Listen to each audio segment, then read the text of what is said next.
Magandang umaga, Malacanang Press Corps. Welcome sa ating press briefing ngayong araw. Simulan natin sa good news na hatid ng administrasyon ni Pangulong Ferdinand R. Marcos Jr. sa bagong Pilipinas. Dekalidad, masarap, at katumbas ng mamahaling bigas. Yan ang ilan lang sa mga komento ng mga nakakain na ng 20 pesos kada kilong bigas na nabibili ngayon sa mga kadiwa ng Pangulo. Pakinggan natin ang kwento ni Nanay Ilda ng Caloocan na nagpapasalamat sa pangakong natupad na ni Pangulong Ferdinand R. Marcos Jr. Panoorin po natin ito. Kanin is life para kay Nanay Gilda, kaya very satisfied siya sa 20 pesos kada kilo ng bigas na kanyang nabili sa Kadiwa store sa kanilang lugar sa Amparo, Caloocan City. Hindi niya raw kasi inakala na sa 20 pesos ay may maganda na siyang klase ng bigas. Malaki aniya ang kanyang natitipid dahil sa programang ito ng gobyerno. Ang ng isip ng tao, 20, ang pangit niyan, parang hindi natin makain. Alam mo, nung bumili ako, sinaing ko, ay ang ganda. Ang puti, ang alsa, hindi madaling mapanis. Pagkain na rin namin sa bahay. Ang laking tipid, sobra. Kaya nagpapasalamat siya sa inisyatibong ito. Sobrang salamat, sobrang ang laking tipid. Hindi lang siya nangako, tinupad niya. Sana tuloy-tuloy. Kahit wala na siya, sana tuloy-tuloy. Sinamahan namin si Nanay Gilda na isaing ang kanyang biniling 20 pesos na bigas para malaman kung talagang maganda at di kalidad ang klase nito. Sapat na aniya ang 2 takal ng bigas para sa kanilang hapunan ng kanyang mga apo at kung minsan pa nga ay may natitira pa na siya naman niyang isinasangag sa umaga. So ilang beses niyo po siya ginuhugasan? 2, 3, ganyan. So dapat kahit 2 o 3 kasi malabo siya kasi bagong ani. Pag bagong ani, malabo siya talaga. Walang bato, walang ang tawag doon, walang palay. Dapat maraming tubig kasi nga maansa siya. At nang maluto, ma'am, kumusta yung sinaing natin? Oh, nakita mo naman, di ba, sobrang ansa. Kasya isang pangbarangay, puti. At saka, mabango siya. Masarap siya, malambot, nabuhaghag. Para siyang yung tagpipipla sa kanin. Ayan, salamat kay Nanay Ilda. Samantala, alinsunod sa direktiba ni Pangulong Ferdinand R. Marcos Jr. na tugunan ng structural concerns sa San Juanico Bridge, makakasama natin ngayon si Department of Public Works and Highways Secretary Manuel M. Bunoan para bigyan tayo ng update sa ginagawang aksyon ng multi-agency task force na tumututok sa kaligtasan, trapiko at emergency response sa tulay. Secretary Manny, magandang umaga po. Magandang umaga po, Secretary, and magandang umaga po sa ating mga press corps nandito sa umagang ito. Well, ito po yung ginagawa po namin doon sa temporary closure of San Juanico Bridge. But before that, gusto ko lang masabi, yung original San Juanico Bridge was opened in 1973 pa ito. So it's more than 50 years na po ito. And it's actually due for major rehabilitation works. Sa katunayan po nito, na-anticipate na natin dito that it will have to be closed one time or another in the next few years. No? Kasi this is the reason why ito under the administration of President Ferdinand Marcos Jr., nagkaroon po ng plano that we will construct a new bridge nearby, adjacent to the existing San Juanico Bridge. Now, this is now in the works, yung ano nito, because the new bridge is now under preparation. In fact, this will be one of the flagship projects under this administration. And ito po ay mafi-finance ng Japanese government. It's now under detailed engineering design. We hope that the detailed engineering design will be completed by 2026, and thereafter, the construction will follow immediately.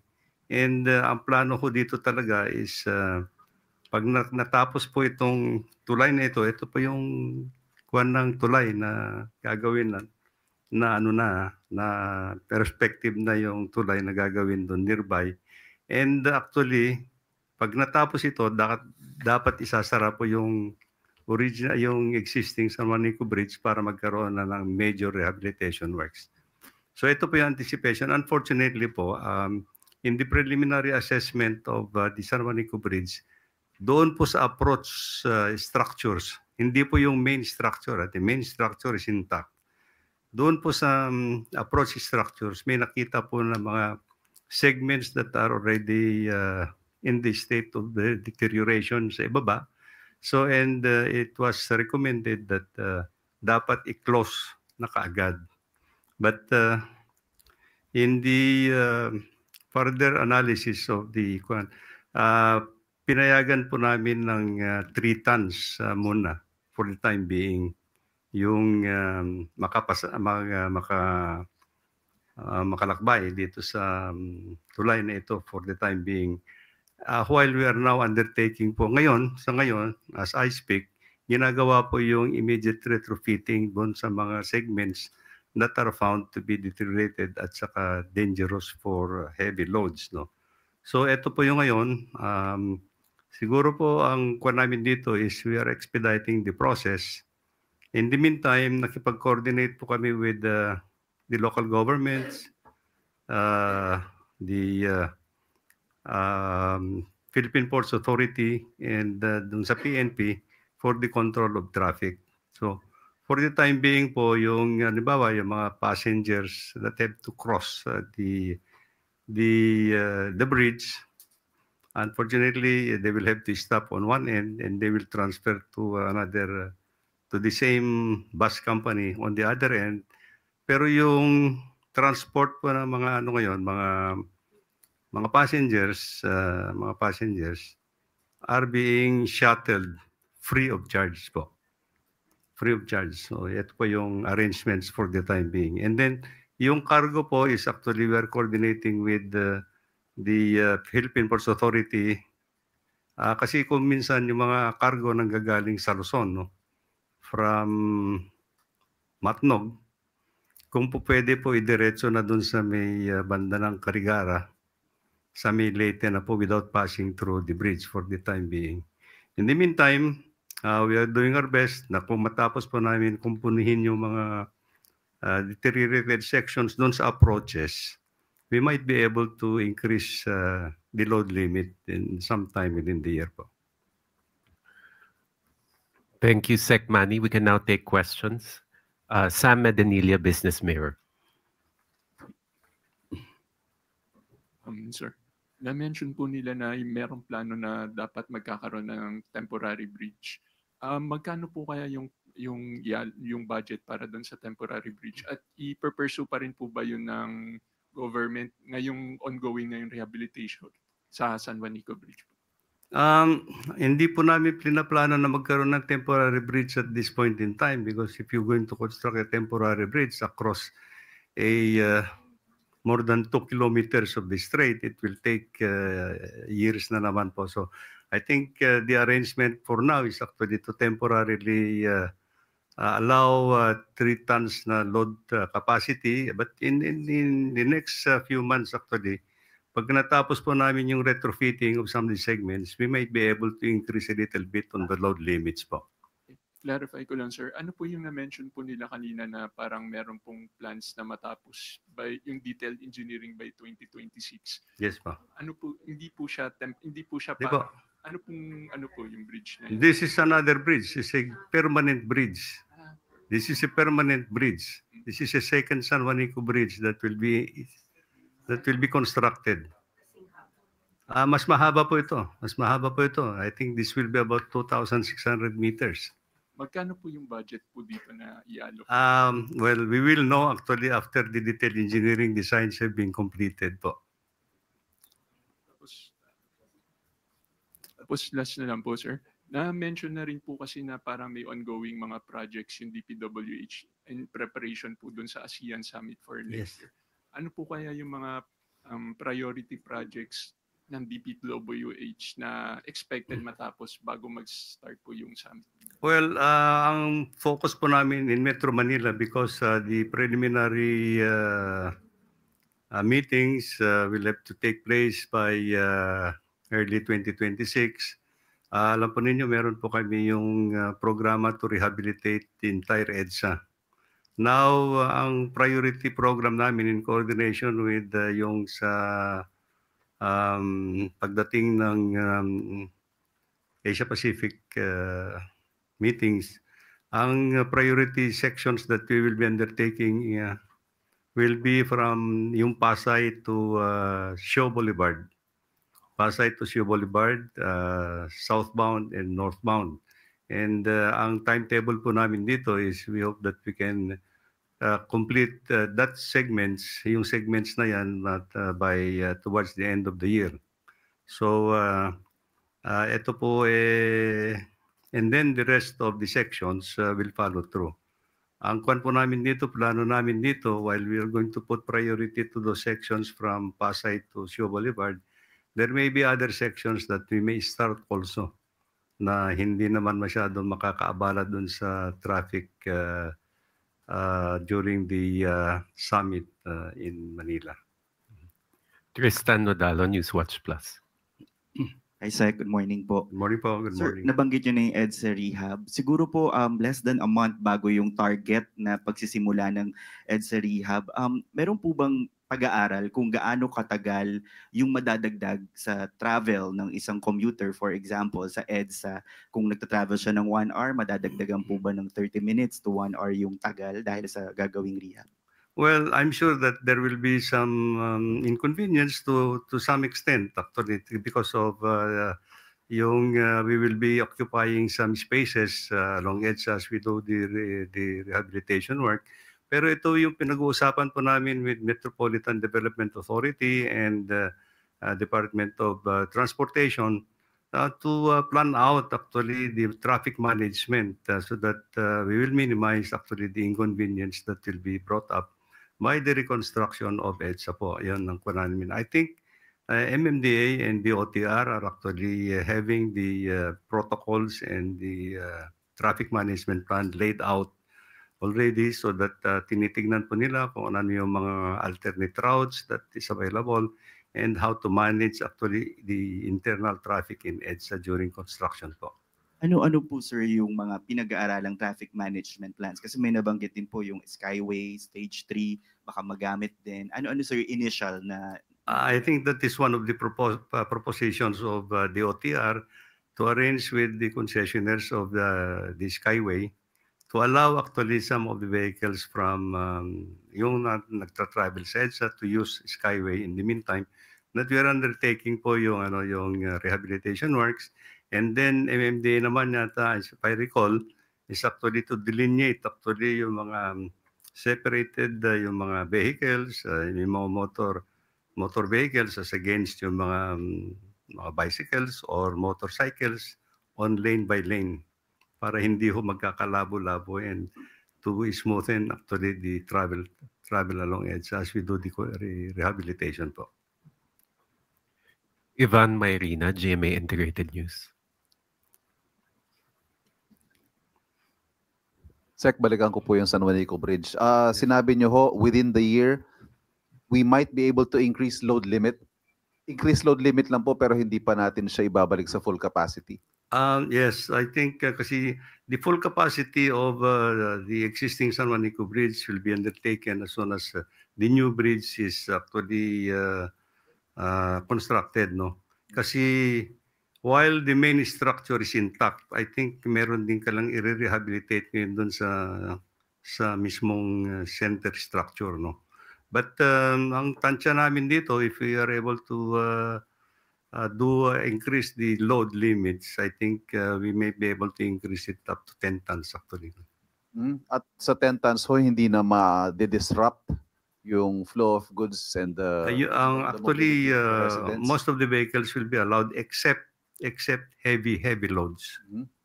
And when you say within the year, are you talking about the last quarter or maybe last quarter? Last quarter po. Okay. Meron ho bang instructions ng Pangulo dahil ang pinangangambahan po dito yung possible inflationary effect ng period na to na hindi nadadaanan ng San Juanico dahil it will impact the cost of transporting goods to and from the region?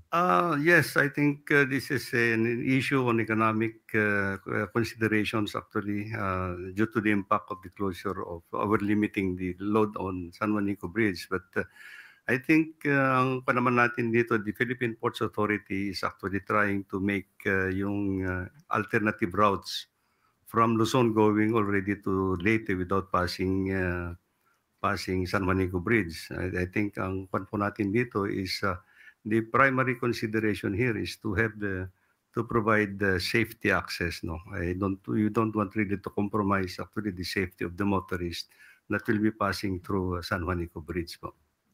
Any specific instructions from the President Yes, po. regarding this? Yes po. Meron po bang? Kailangan po talaga, primordial is provide safety to the motorists. Thank you. Pierre Pastor, Bilyonario. Hi, Sec. Yes, ma'am. Konting detail lang po dun sa Carigara alternative Yes po. route.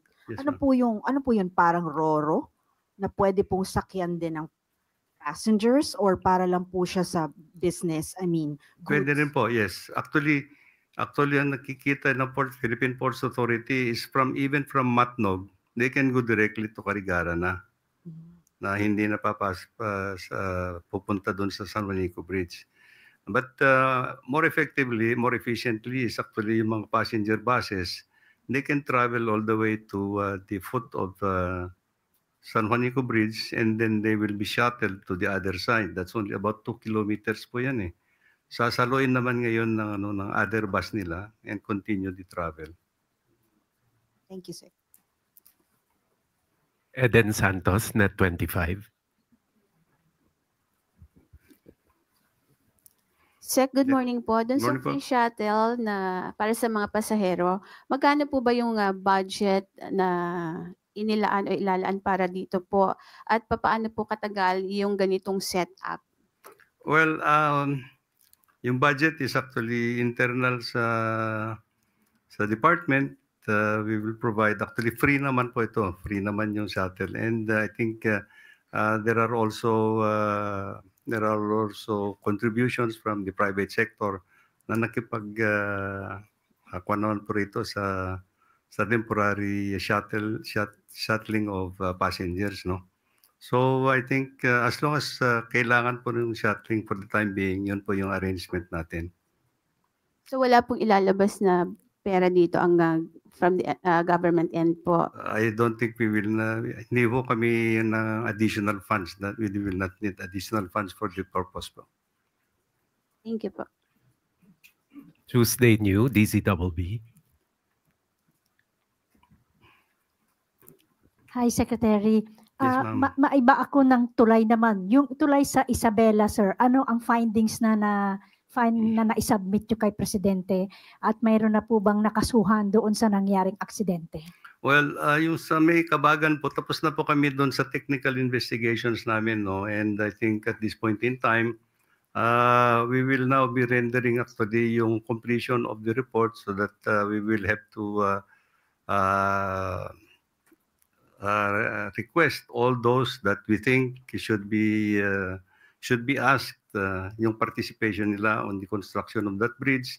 But in the meantime, ang Pangulo sa amin is actually, while we are doing that, let's move forward and at the earliest possible time, tingnan natin how we are going to reconstruct or rebuild the bridge. And yun po yung pinagtutuunan po namin ng pansin ngayon. Yung how are we going to rebuild it at the shortest possible time. And nagsimula na po ba yung Yes po. proseso pa? Sisimula na po kami. I think ang pan po namin dito is because there are some issues that has led to the failure of one segment, tinitingnan po namin yung the overall structural integrity of the bridge now, kung ano po ang dapat namin gawin para makumpuni namin lahat. Thank you, sir. Clay Pardilla, People's Television. Good morning po, Secretary. Good morning po, good morning. Secretary, how much is the total budget and when did the DPWH actually realize that San Juanico Bridge needed major rehab, and what lessons can we learn to avoid acting only kapag hindi na po ito ligtas? Well, I think as I said, the planned new bridge is actually in the process of undertaking yung detailed engineering design. We would know actually as soon as matapos natin po yung detailed engineering design. I'm sure that the new bridge will also last, will be designed for more than 50 years actually yung design. Yung bridge na yan. Similar to the original San Juanico Bridge. San Juanico Bridge, as I said, was completed in 1973 and it's only now that I think it is really due for major rehabilitation works po. Any more questions for Sec Bonoan? If there are none, thank you, Sec. Maraming salamat po sa atin lahat. Salamat po. Maraming salamat sa inyong pagsama sa araw na ito, Sec Manny. Thank you po. At handa na po tayong tumugon sa inyong mga katanungan.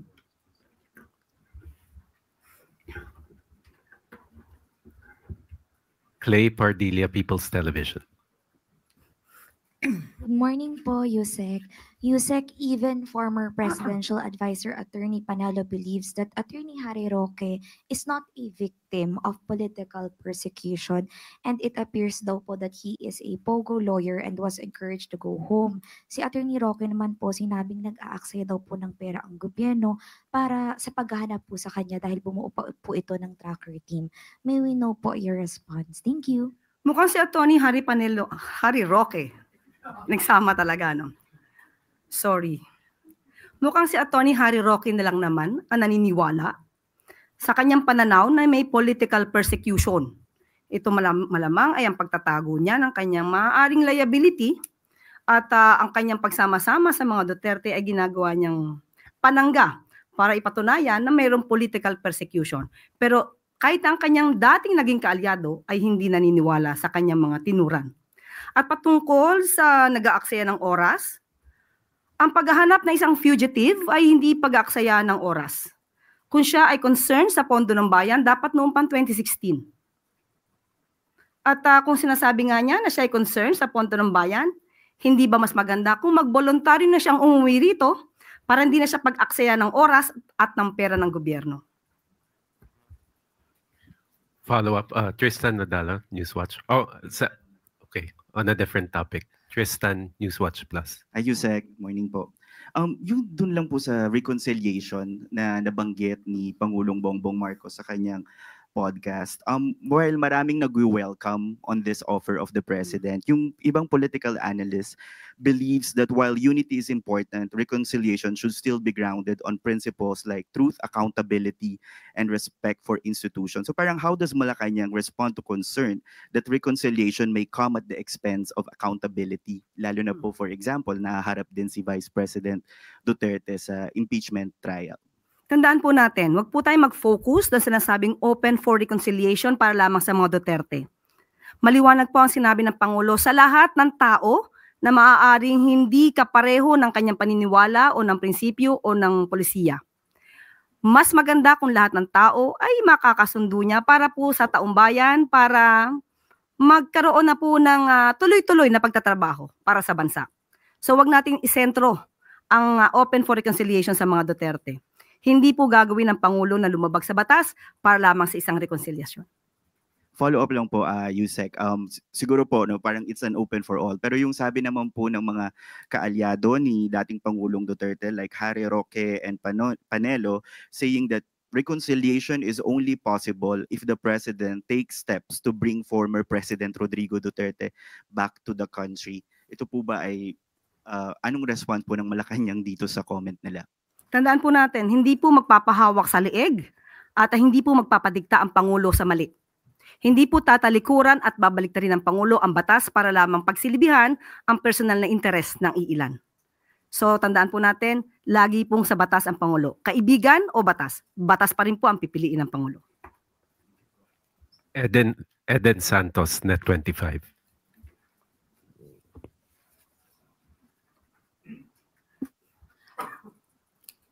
Gaya din po na nabanggit nila, Yusek, good morning po.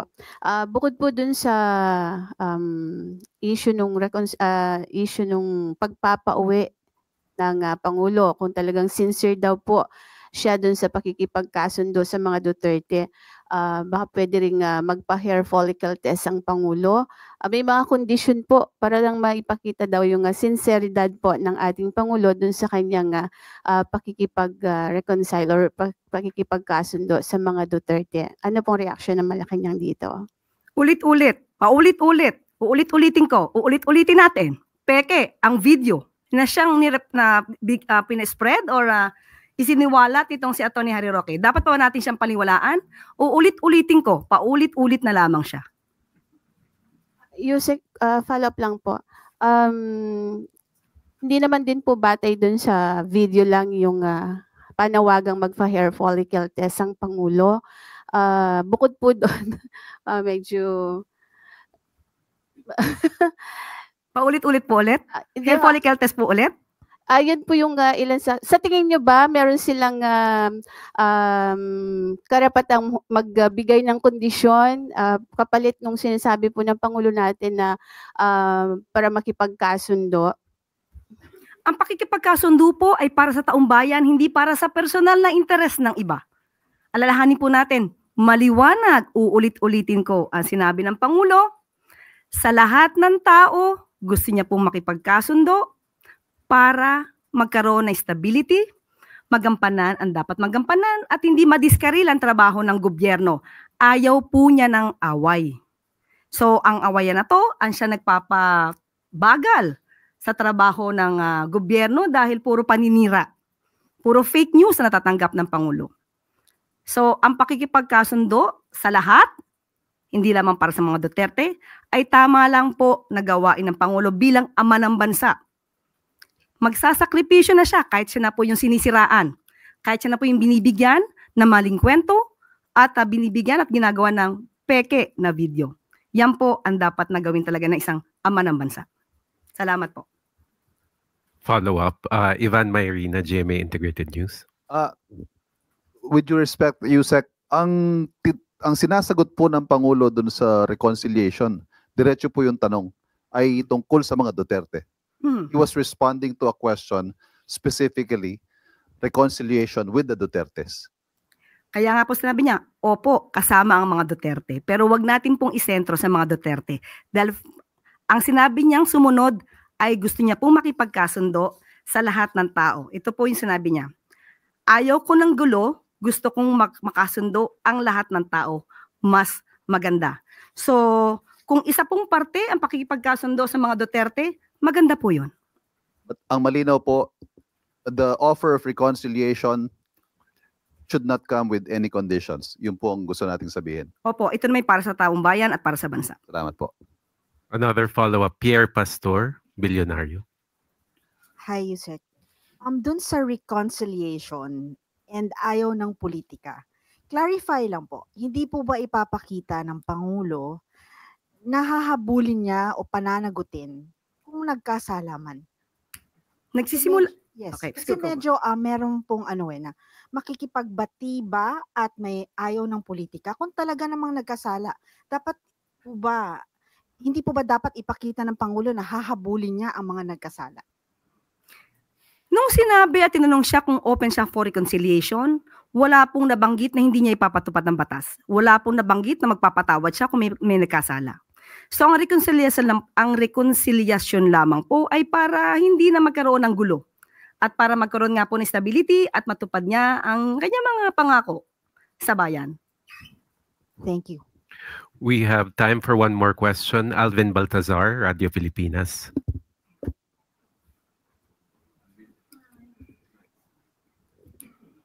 Yusek, on other matters naman. May latest ba sa OWA after ng pagkakatanggal kay Mr. Arnel Ignacio? Is there any development sa agency? Opo, sinabi po natin na si former OWA Administrator Arnel Ignacio, hindi po siya nag-resign, siya po ay tinanggal. Dahil sa mga anomalyang nabanggit na po ito ni Secretary Hans Kakdak. At maliban po dyan, mayroon pa pong isa na makakasama, ang Deputy Director na si Emma Sinclair. Pareho po silang tinanggal, hindi po sila pinag-resign. Ito lamang po ay isang senyales, maaari nating sabihin na ito ay panawagan ng Pangulo sa lahat ng mga nagtatrabaho sa ilalim niya. Nagampanan ninyo ang inyong trabaho. Huwag tanggalin ang pangluloko o lokohan sa inyong pagtatrabaho dahil hindi po mangingimang Pangulong tanggalin kayo sa pwesto. You will all be fired kapag hindi nyo tinupad ang inyong mga obligasyon sa bayan. Thank you very much, Yusek Claire.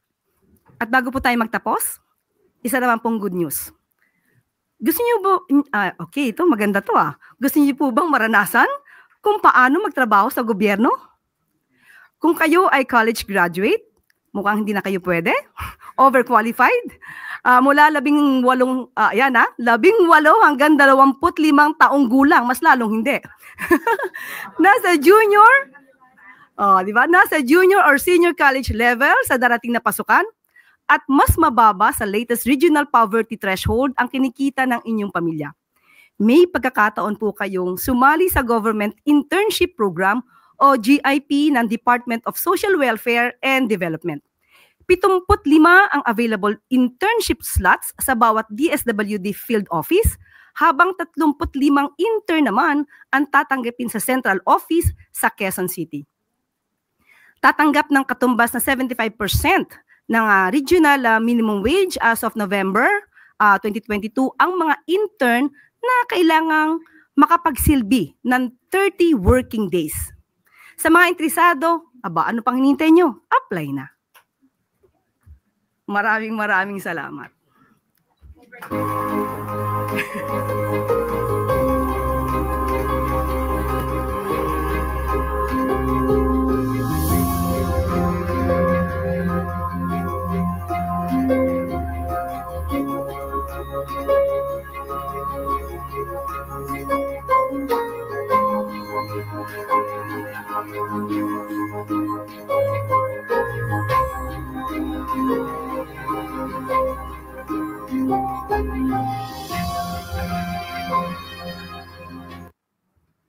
Alam ko po, nalungkot kayo sa mga qualifications na akin nabanggit.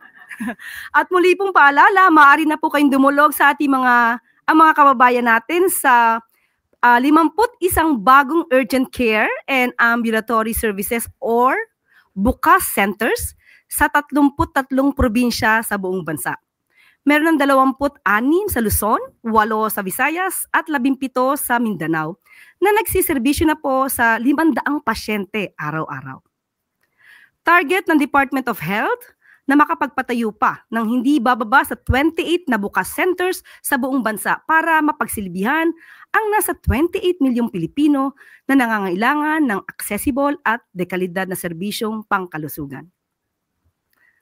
Sa tandaan po natin, ang proyekto po ng Pangulo, bigas at bukas. At dito po nagtatapos ang ating briefing ngayong araw. Maraming salamat, Malacanang Press Corps. Magandang tanghali para sa bagong Pilipinas.